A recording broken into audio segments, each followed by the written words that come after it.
هذا اليوم شغل أنا الميمات فريش فريش فريش فريش فريش فريش.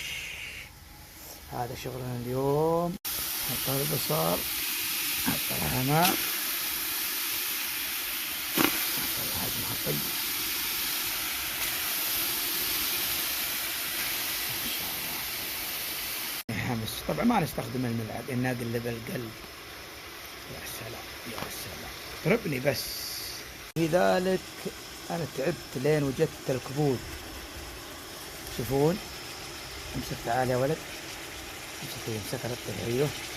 هذا كبود الحمام، تعبت لين أجيب أغلبهم ما يعطي، عشان كذا هذا فرش أبد حتى بكبودة ولا أحلى منها مع الكبدة. اسمع الصوت، يا سلام يا سلام. لسه باقي له، لسه الدهون ما طلعت يا حبيب قلبي يا شيخ. هذا اللون الحين نبغاه نجيب.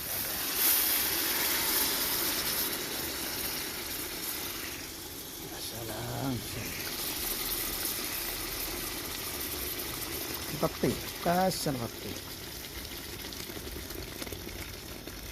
شفت اللون كيف؟ شوفوا الالوان. يا سلام يا سلام. بس الحين نقفل عليه 17 دقيقة. الرز طبعا منقع عندنا هناك البشاور جاهز. يا سلام، الحين نحمس كشنة الكبدة على طول.